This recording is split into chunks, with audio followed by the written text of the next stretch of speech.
To get to one of the newest UK-funded Ebola hospitals in Sierra Leone, you have to drive for several hours from the capital Freetown and through numerous virus checkpoints. Hi. What's my temperature? 35.9.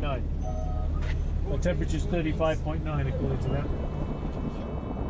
The journey takes you through the once bustling Moyamba Junction, now almost deserted after it was quarantined to contain Ebola.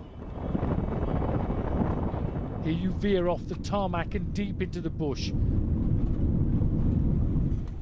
And there it is, seemingly in the middle of nowhere. A 100-bed Ebola treatment unit with 2 British doctors in charge and built under the supervision of the Royal Engineers in double quick time. The build itself took 8 weeks, and that was turning the ground into what you can see behind us, quite thick jungle, into what you can see in front of you now, which is an established, ready-to-use Ebola treatment unit. These pictures taken by one of the engineers as the Ebola unit was carved out of the greenery show the land being cleared and the builders getting to work. From virgin bush to this in just 2 months. Don't do that, okay? You go down, you go down.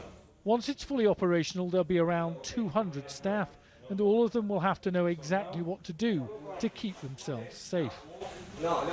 I prefer you to take your time than to hurry up. It's training day, so we are here to get familiar with protocols. For the boots, and same thing for the scrubs, when you see that they are not totally in the water, with the gloves on, place it like this and make sure that everything is under the water. It really is a matter of life and death.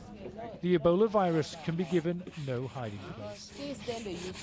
So this is where we get fully protected. We put on our personal protection equipment.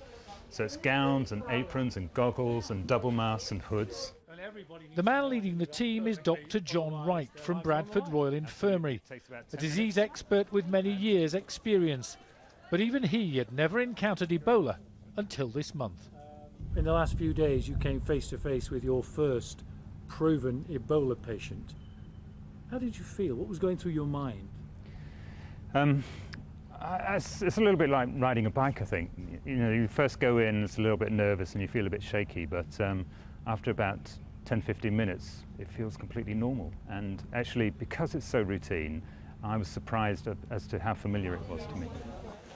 This will be a 100-bed Ebola hospital, but they won't all be filled from day one because only 2 of the medics working here have any experience at all of dealing with Ebola patients. And the last thing the staff want is to be overrun by people they can't treat properly. So they continued to practice until the doors opened.